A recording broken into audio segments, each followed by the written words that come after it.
আসসালামু আলাইকুম ওরহমতুল্লাহ। তান্ত্রিক মহাগুরু চ্যানেলের পক্ষ থেকে স্বাগতম। আজ এমন একটি বিদ্যা আপনাদের সামনে দিয়া দিলাম,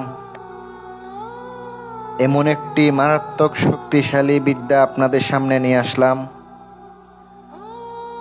যেটা কাজ করার সঙ্গে সঙ্গে আপনার ফলাফল পেয়ে যাবেন। যেই বিদ্যা প্রয়োগ করার সঙ্গে সঙ্গে রেজাল্ট পাবেন,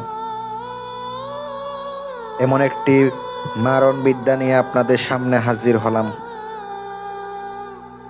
আমি আপনাদের জন্য কষ্ট করে ভিডিওগুলা বানাই,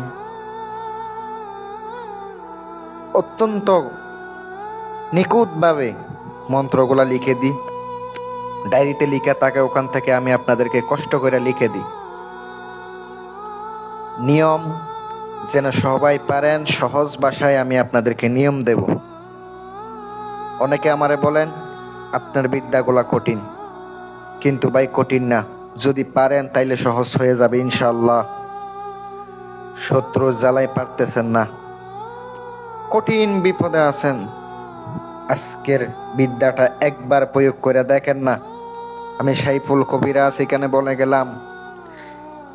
বলে গেলাম আপনি কাজ করবেন, যদি ফলাফল না পান, এই বিদ্যা সঠিকভাবে প্রয়োগ করার ফলে যদি ফলাফল না পান, তখন আমাকে বললেন ভাই কাজ হচ্ছে না কে? অবশ্যই কাজ হবে, যদি সঠিকভাবে করতে পারেন অবশ্যই কাজ হবে ইনশাল্লাহ। আর যাদের বিশ্বাস আছে তারাই কাজ করুন, নিজের কাজ নিজে করবেন ভাই। এগুলা করতে গিয়ে যদি কারো কোনো উল্টাপাল্টা ক্ষতি হয়, আমি দায়ী থাকবো না। মন্ত্রটি স্ক্রিনে দেখতে পাচ্ছেন, স্বয়ং সিদ্ধর একটা ব্যাপার আছে, প্রয়োগ বিধির একটা ব্যাপার আছে। মন্ত্র যদি জাগ্রত না হয় তাহলে এটা দিয়ে কাজ করলে তো কাজ হইব না। আগে জাগ্রত করতে হবে, প্রাণ আনতে হবে, শক্তি আনতে হবে। ওইটা দিয়ে কাজ করলে বন্দুকের গুলির মতো কাজ করব, বন্দুকের গুলির মতো কাজ করবে। মুখ থেকে পাঠ করা মাত্র ওইটা হইয়া যাবে। মন্ত্র তন্ত্র মন্ত্র কিন্তু ভাই সোজা কথা না। এটার যদি জাগ্রত করতে পারেন, এটার ফলাফল নগদে পাওয়া যায়। যদি জাগ্রত করা যায় তাইলে নগদে ফলাফল পাওয়া যায়।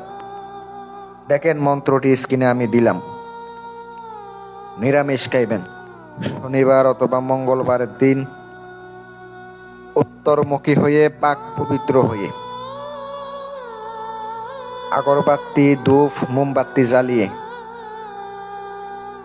চোখ বন্ধ করে রুদ্রাক্ষর মালা নিয়ে মন্ত্রটি 333 বার জপ করলে আপনার মন্ত্র স্বয়ং সিদ্ধ হবে।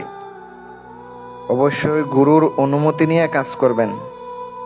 গুরুর অনুমতি ছাড়া যদি কাজ করেন, আপনি অনেক সময় বিপদে পড়তে পারেন। বানবিদ্যা ভাই, একটু উল্টা হইলে আপনার উপরে চলে আসবে। যদি শত্রুর উপরে একটু শরীর বন্ধ থাকে, আপনার উপরে ঘুরে আসবে। শরীর বন্ধ কাটাইয়া নিবেন, যে কোনো কাজ করার আগে বন্ধ কাটাইবেন, তারপরে আপনি চালাইতে যাবেন। উত্তর দক্ষিণ পূর্ব পশ্চিম বন্ধ করে নিবেন। এটা চালানোর নিয়ম আমি বলে দিই, স্বয়ং সিদ্ধ হয়ে গেছে। আপনি একটা পুতুল বানাইবেন, পুতুলটা কেমনে বানাইবেন, কোন দিন বানাইবেন বলে দিই। আপনি শনিবার অথবা মঙ্গলবারের দিন আপনি শ্মশানে অথবা পুকুরের মাটি, শ্মশানের মাটি, শত্রুর বাড়ির মাটি, শত্রুর পায়ের তলার মাটি এক কইরা, পুকুরের মাটি এক কইরা আপনি মূর্তি বানাইবেন, একটা পুতুল বানাইবেন। মানে হুবহু আপনার শত্রু মেয়ে হইলে মেয়ে পুতুল বানাইবেন, ছেলে হইলে ছেলে পুতুল বানাইবেন। এবার বানাইলেন, ওকে শত্রু হইলে শত্রুর বাবার নাম লিখতে হবে, শত্রুর নাম লিখতে হবে। মেয়ে হইলে শত্রু, যদি মহিলা হয় মহিলার মায়ের নাম লিখিতে হবে। এবার আপনাকে এক দামে সই আনতে হবে, সোনামুখী সই, সোনামুখী সই আপনাকে আনতে হবে এক দামে। 108টা আনবেন এক দামে। আপনি 101টা দিয়েও কাজ করতে পারবেন।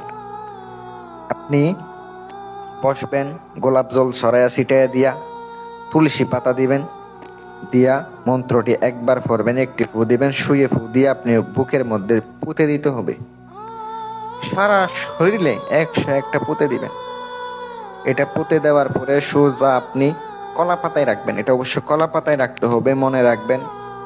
আর এটা যখন করবেন অবশ্যই চারপাশে আগরবাতি মোমবাতি জ্বালাবেন রাত্রে 12টার পরে।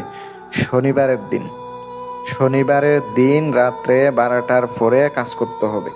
অবশ্যই খারাপ সময় দেখে কাজ করবেন। তারপর আপনি এটা যদি শ্মশানে পুঁতে দিতে পারেন রাত্রে 12টার সময়, শত্রু খতম। এটা ভাই মনে রাখবেন, যদি কাজ করতে পারেন সঠিকভাবে তাইলে কাজ হবে, আর যদি সঠিকভাবে করতে না পারেন তাইলে কাজ হইব না।